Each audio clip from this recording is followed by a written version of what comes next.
Welcome to the Sheets on Top podcast. This is a place where we talk to inspiring women and share their stories. Hi, I'm Jessica. And I'm Tracy, and we are your hosts. What does it mean to be a woman in today's world? What does success look like? What does it feel like? Is there one definition? We talk to women entrepreneurs and change makers about their ups and downs, their triumphs and failures, and how they define success. We believe every woman has a unique value and a story worth telling, and it's our great joy to share these stories with you.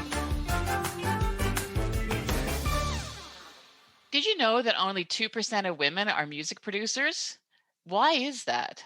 Our guest today has a pretty good idea, and she's determined to change that number. We are thrilled to share our conversation with the amazing Liina. Liina is just incredible. She's so many things. She's a music producer, a songwriter, an educator, a musician, and a self-described tech nerd. She also has a very successful YouTube channel. She's committed to breaking gender stereotypes and promoting women from all backgrounds in the music industry. She even founded a company teaching music production to women and non-binary people. This conversation was so much fun. Her passion and energy is truly infectious. We are super excited to introduce you to Liina. Hi, Liina. It's so nice to have you on the show today. Hi, so nice to be here. I think about the way that we found you, and I, scrolling through Instagram one day, and I saw this amazing video of this lovely young woman dressed in what I now know is your wedding dress, but this gorgeous sparkly gown, hitting music cans. Can you tell us about that video? I love that. That's the video how you found me. So yeah, that is me playing a soup can in a wedding dress, and I think actually started. So I did that video because I got 10,000 subscribers on YouTube, and I thought I need to celebrate it somehow.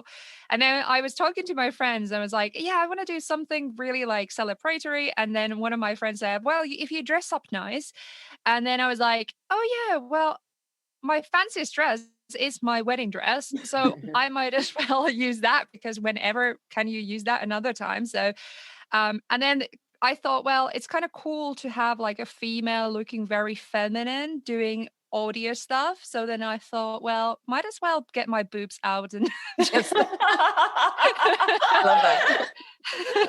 embrace it.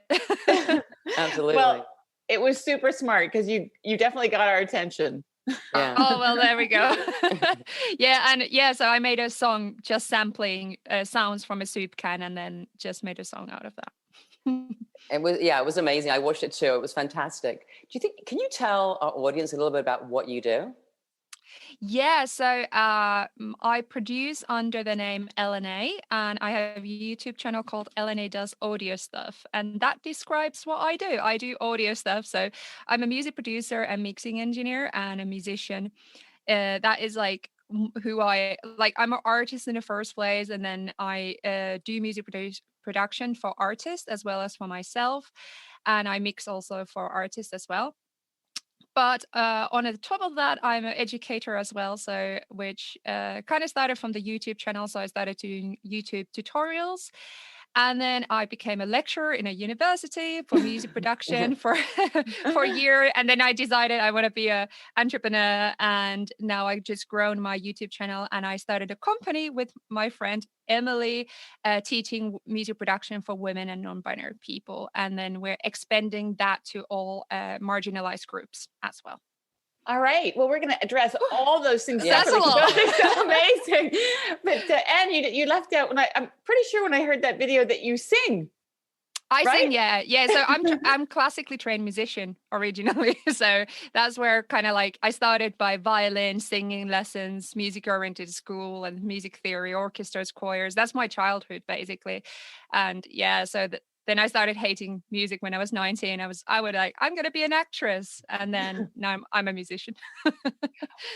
Why did you hate music? What happened? There's got to be a story there. I mean, to grow up in it and then walk away from it.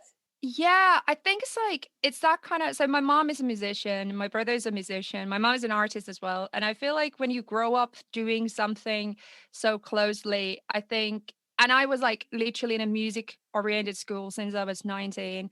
I did violin in a conservatoire since I was 5. So it's been such a big part of who I am, and I grew up in it. And I feel like I never fitted into the music world because I was never really good at music in the standard of what I was being in the institutions. I was never that standard of good. And that kind of puts a toll on the child in a way, because you believe that you're never going to be good enough, because especially in Finland is very classically trained culture. So we have Sibelius, where like all our like culture is just based on classical music, and it's very tough. It probably comes from the Russian side of that kind of like a classical music education, and what's expected. So when I found electronic music later in my life, I started to like, I can do violin with all my own terms. I can do singing on my own terms. It doesn't need to be technically the best.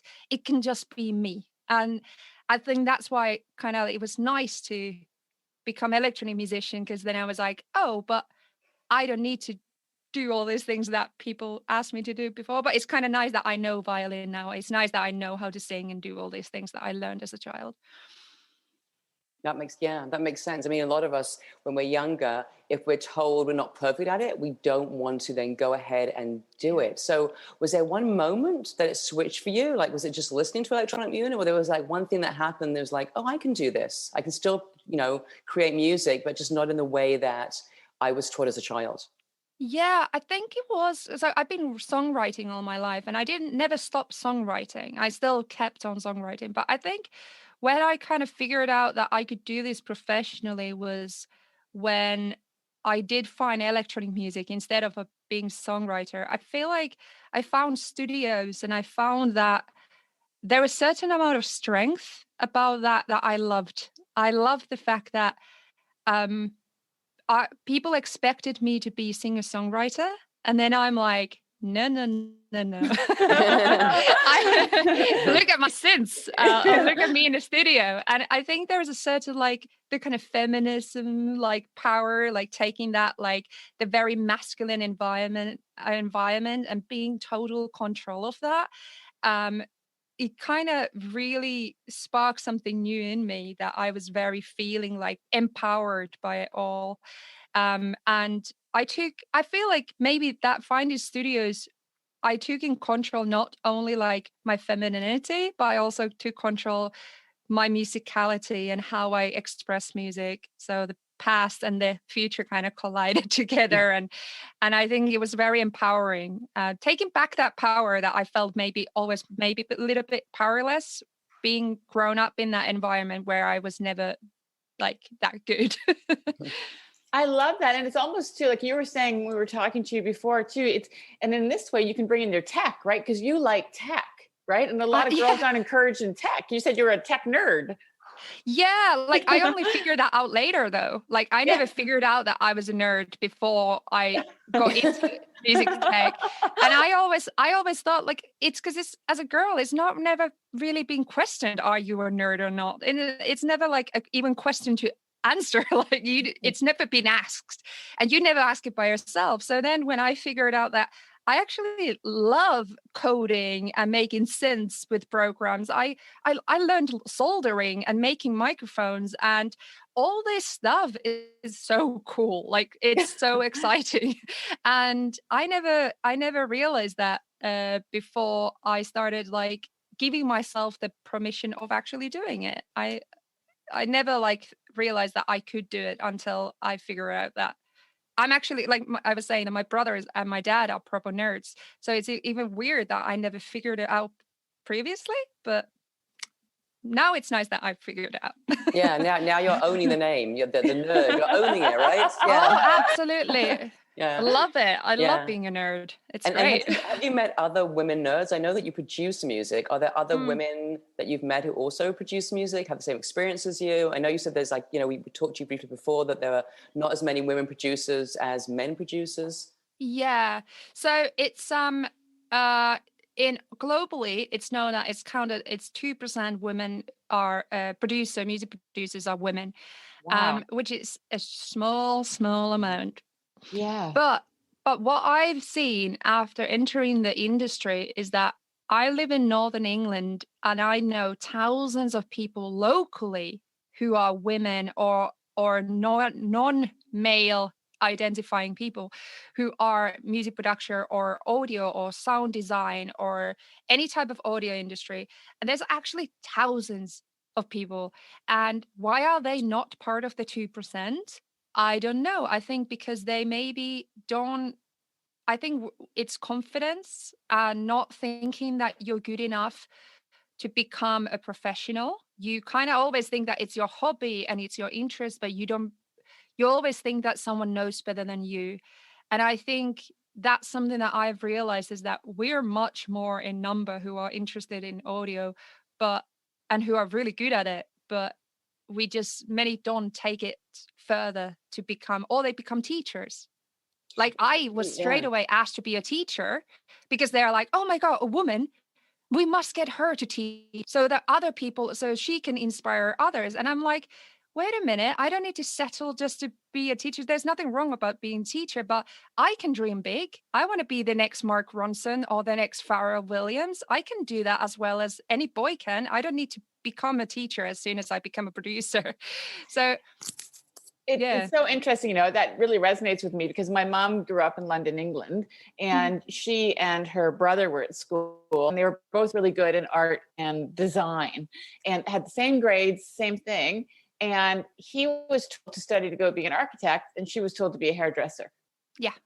And nothing wrong with hairdressers. If that's your passion, that's great. But it's just it's basically what you're saying. Because you wonder why women struggle to call themselves producers, but maybe it's the world struggling to call women producers. Exactly. Because it's like you don't have the confidence to say that you're a producer, because it's like the first thing you need to decide is that, are you going to be a producer? You need to call yourself that.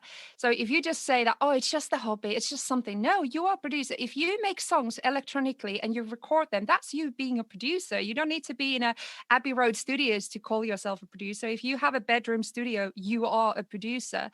And I think it starts from that thought, but because the world is kind of expecting that we become teachers or we become educators, or we need to be the ones who constantly does help others instead of help ourselves. And I think that's something that I'm trying to get out of. That's literally what I'm based on my career right now, is just helping others.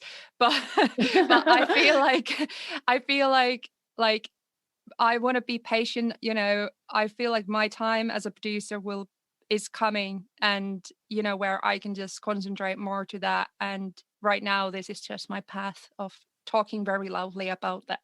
Yeah, I love that. I mean, there is a bias in some professions. I mean, in a lot of professions it has changed, but I guess the music industry in particular needs voices like you, and you have your own production company, right? Now, do you produce just women's music, your own music? How does your production company work? Okay, so I have two things. So I have my own business, which is LNA Music, or LNA Does Audio Stuff kind of areas, or LNA stuff. And then I have Equalize Music Production, which is educational company. So we we do courses for women and non-binary people and teach them music production.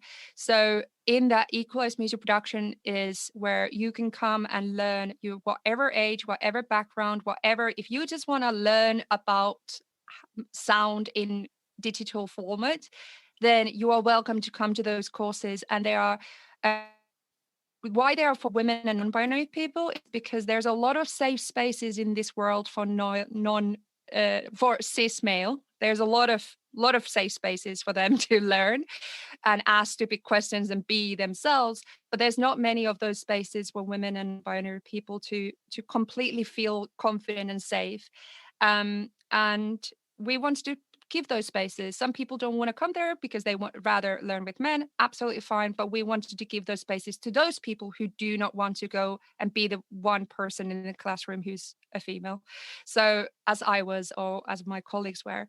So we also teach mixing, and we have just hired a couple new teachers, and we're expanding. We're going to do courses for LGBTQ identifying people as well as hopefully for Black women in one point, and different marginalized groups that we would like to kind of give the chance to kind of just communicate and be part of. So that's Equalize Music Production. I love that because I think, any artist is going to bring their experience of life to their craft, their music, to whatever we do. So we need all those voices because their experience of life is different than what we're hearing now, right? Absolutely. So we're missing it. Yeah. What's been the reaction? Like, tell us about some of the students that you've had, or the people that you're teaching. Like, what have you learned from them? We'd love to know about them. Oh my God, so much. So we have people who went to our course maybe 1.5 years ago. There's one woman called Kat, and she is now internationally recognized a sound designer and a sound artist. And she's done so well. And she started learning Ableton Live with us and stuff. And so that kind of like just shows she was just doing everything like in her home studio, didn't call herself a producer or sound designer. And now she's like doing she was in Japan for residency last year and all that. Otherwise, I feel like what we've noticed is that a lot of people come to our courses who always want to do, there's maybe we have a lot of students who are maybe 40, 50, who's always wanting to, being really interested. And now they're learning, they want to there was one woman who wanted to DJ her own songs in her 40th birthday. So she came to our... I love that. Me too. It's so great. And so she came to our call. She made her own production. So she wanted to make like house music or something. And then she managed to DJ in her own 40th birthday. And then we have students who are maybe 19, who's seeing Billie Eilish, who's seeing all these like trendy, awesome, new, strong women in pop artists, and they want to become one of them, and they want to like create their own beats and stuff. And, those people actually, they believe they could become professional producers. And that's why we're there for as well, just to kind of show them that it's absolutely possible to make a career out of it. And one common thing that combines everyone is every single lesson we start is everybody says, sorry, computers don't like me. Oh, sorry, I don't have a techie brain. Oh, sorry. And we have a rule that you can't say sorry. And also we teach creative confidence and being kind to yourself. So we teach the psychological side of the journey of learning your relationship with technology. So we also teach that as much as we teach the tech. We also teach how you can love yourself and how you can enjoy tech as yourself, instead of panicking or judging yourself or thinking that you're the one who can't get it work, where we kind of teach that no, everybody feels the same.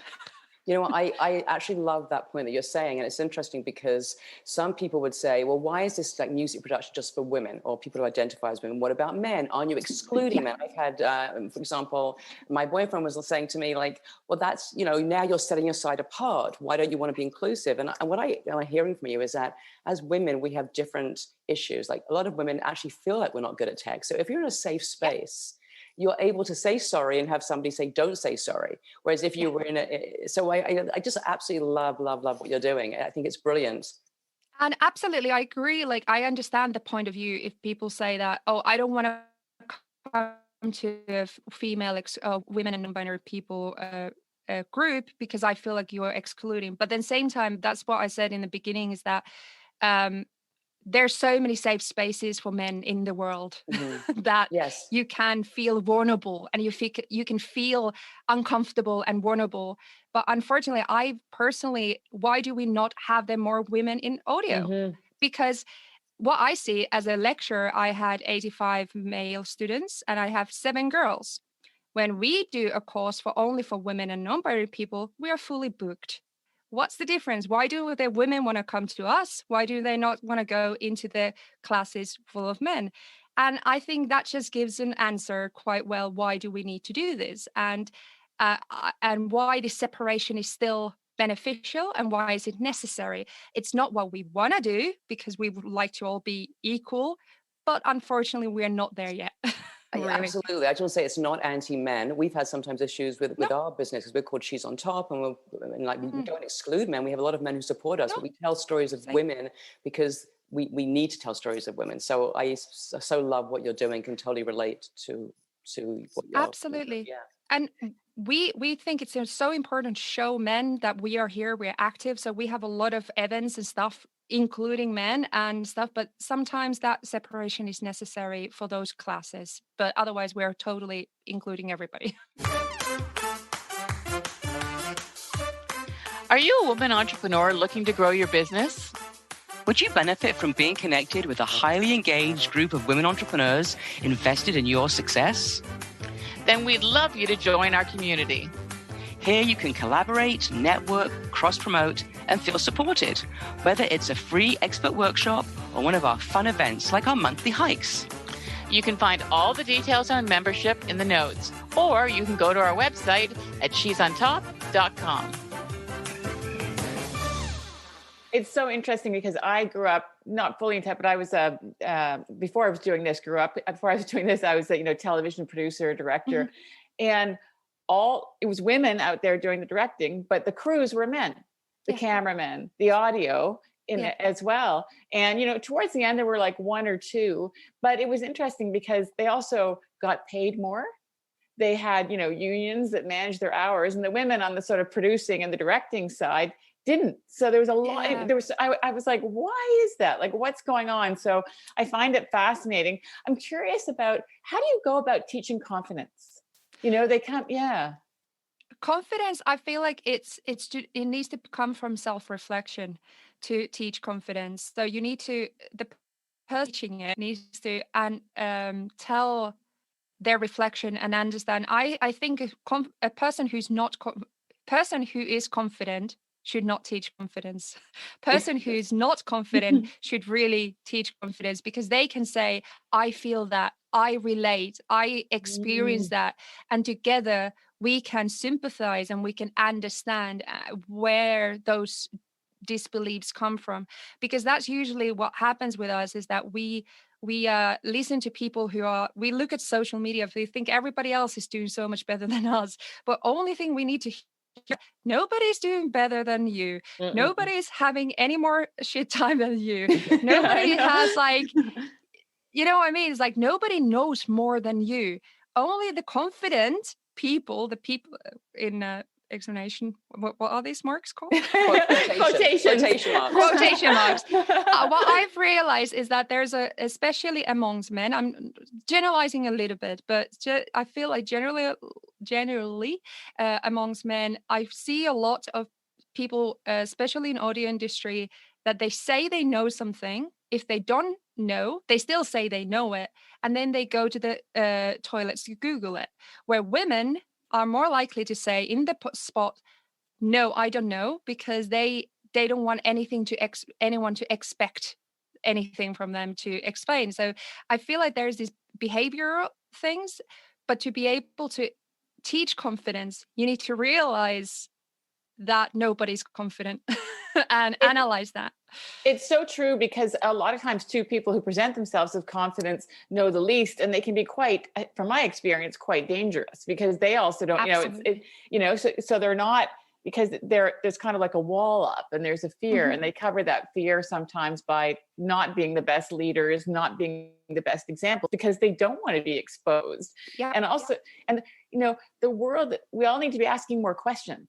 That's what I love about what you're saying, because how do we grow? If you pretend you're never going to learn. Absolutely. And the hardest thing is, I feel, is to ask those questions from yourself and accept that you're not perfect, and accept that none of us knows everything. None of us feel, we are all vulnerable. We are all broken one way or another. We have all problems. But I think what we're really missing from this world is honesty, and honesty to ourselves and honesty to other people. And what I've kind of seen recently, especially in social media, is that my approach to things for teaching music production is, as well as my own social media and my own teaching experiences, that I'm as vulnerable as I can be, and I'm as honest to myself as I can be. And it's really been good for myself, because I have needed to deal with issues how people perceive me as well as how I perceive myself, and why do I act the way I act, and those questions and those things are not easy to face. Quite often we don't really wanna, because it makes us feel uncomfortable, but that's the only way for us to really discuss these things, is to be honest and to develop and find the confidence, because when we accept those things, we can accept we are as we are, and then we can feel confident because we have nothing to hide. Yeah, and I guess vulnerability and being open to questioning ourselves is one of the most important things that we can do. And so, what do you find is your biggest struggle in your career right now, in music production and teaching? Like, what is the biggest struggle you find? I find, like, emotionally, especially, it's been the biggest struggle is the fact that to realize what people expect from, what I think people expect from me, and what I expect from myself, genre wise, what I'm bringing out. Am I bringing out stuff enough? Am I being enough? Am I musically, I would like to, the way, so example, right now people see me mostly as a teacher. And my struggle is the fact that, why do I find that so offensive? Why do I find that so, like, settling? Like, I feel like I'm settling just to be a teacher. My mom is a teacher originally, and then she became an artist when she was like 35 to 40 years old. And I feel like maybe there's part of me that I want people to see me more as an artist than as an educator. But then thinking, I think that's a kind of weird problem to say, but I feel like a lot of musicians, more of artists, feel that, where we're constantly questioning how people see us. Like, how do people see us? But nobody cares.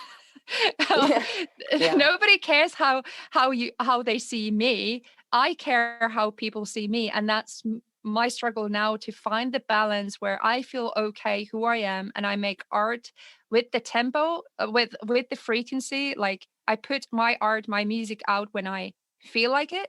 I don't push myself to do it. I don't put myself under pressure to see what kind of genre am I now, and how people see my music. Am I good enough? And all this, like, I'm trying to get away from that thought process, and also being patient. I have this word constantly in my head just saying patience, patience, patience. Now maybe it's the time to educate and teach production and learn about that. And maybe in a couple of years, I'm more of an artist and I have more time to do only art, and it's okay.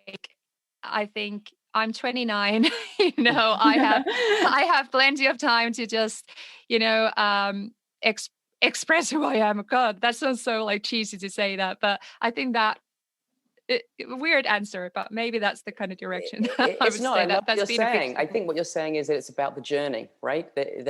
And journey, yes. And try to be, like, just present where you are now. Know that journey is going to unfold.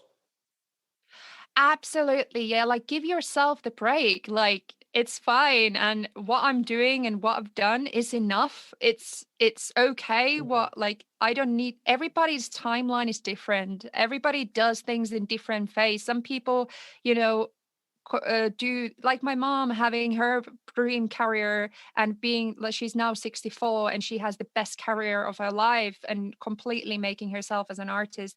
And like, that's the thing, is like, she managed to do that later in her life, and she's living her best life, and she's gone through cancers and all kind of stuff, and she's still, like, now rocking it. And I think it's ridiculous that 20-year-olds are like putting ourselves through, like, so much pressure and so much thought of, like, who we need to be when we haven't even lived yet, in a way, like, to even know how we can be. So I think it's that kind of thought process that I'm just kind of trying to tell myself that it's okay, just chill. It's so smart. That's very wise by 29. And there's so many things about what you're saying that I love, because obviously Tracy and I are in our 50s, and we hope by doing that, just by doing this, you act as a form of inspiration, because we started off doing this.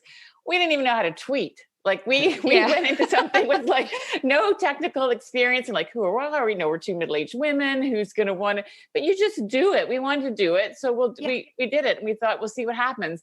It's trying is success. doesn't Yes. matter. It's like that defining success. If you just try, it's like success. You know, my mom did improv in her 70s. You were going to say something, so I didn't want to. And yeah, No, absolutely. I feel like we live still a lot in the world where we think everything as a structure, as a like our plans are set for us.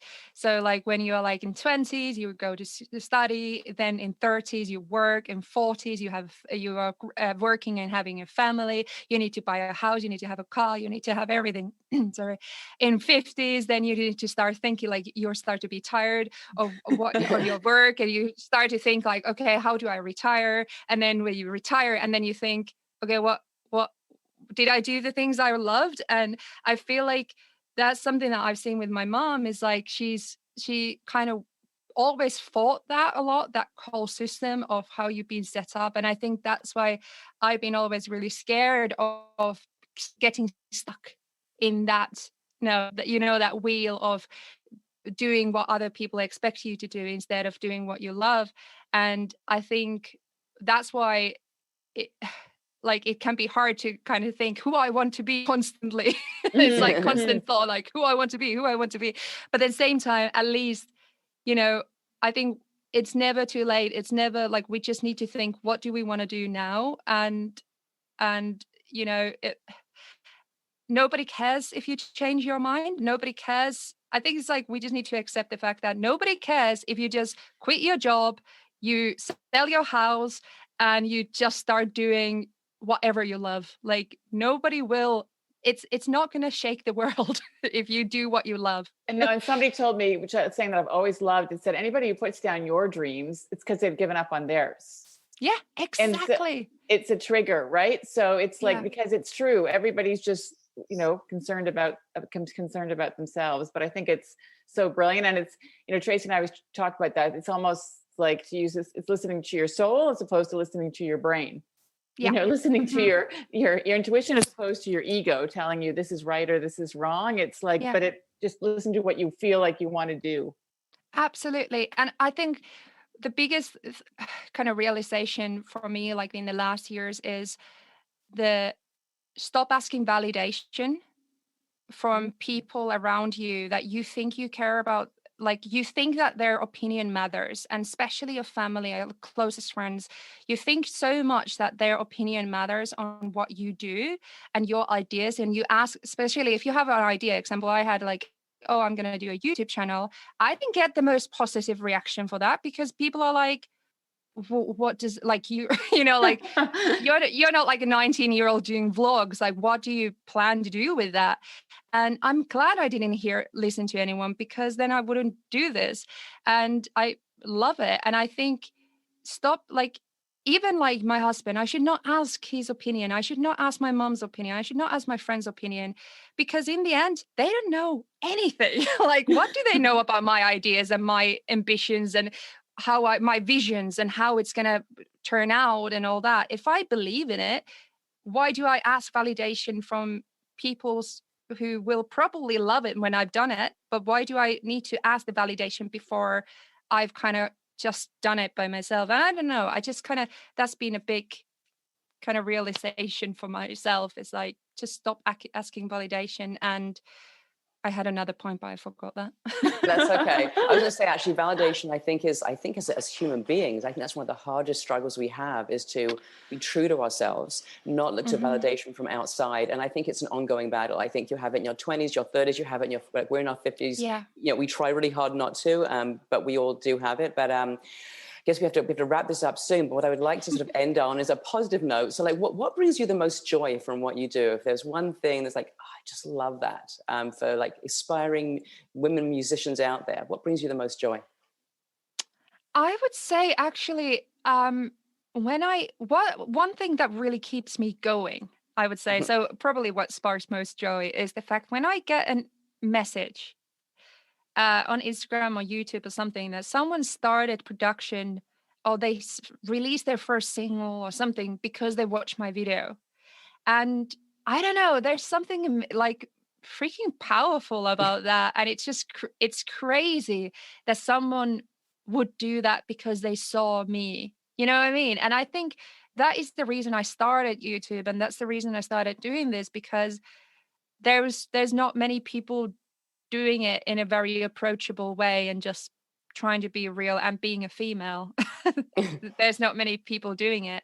And I feel like that's something that keeps me going, is that feedback from the people who follow. And it sounds a bit cheesy, but that is great. That just makes me cry. I think that's beautiful, because one of the things that we're trying to show through this program is that if you do what you love, even if that becomes a form of inspiration for one person, it was worth it, right? Like, absolutely. Yeah, it's so true. Like, if I can change one person and they're like, just make them believe in themselves, and like, even if it's a music tech, if it's coding, whatever they want to do, I think it's totally worth it, because they're going to have so much enjoyment the rest of their lives from just the belief that someone told them that they can. Well, thank you so much, because you certainly are a light, and you've acted as a big form of inspiration for us. So thank you so much. Well, thank you so much for having me. It's been so interesting. We could talk ages. We could talk ages. So if people want to find you, where's the best way? We'll put all the links below, but where's the best way to contact you? Yeah, so LNA Does Audio Stuff on YouTube, and then Instagram is Liina, LIINA_music, and then of course Equalize Music Production if you want to come to learn from me music production, and if you want to join our free events and all the about social media and music coming up. It's free for everybody, not only for women and non-binary people. You can come and just talk about music and social media, and we have amazing guests and stuff. So Equalize Music Production is just on the website. Well, we encourage everybody to check you out, because the thing that I love about you is you're just as fun to watch as you are to listen to. Thank you. It's fun. Okay. Well, take care. Thank you. Thank you so much. Thank you so much. If you enjoyed this podcast, we'd be grateful if you'd take a moment to rate it and write a quick review, because that helps us get found. And of course, we'd love it if you subscribe. To learn more about us and our amazing community, go to our website and sign up for our newsletter. And you can also follow us on Instagram at she's_on_top. Thanks for listening.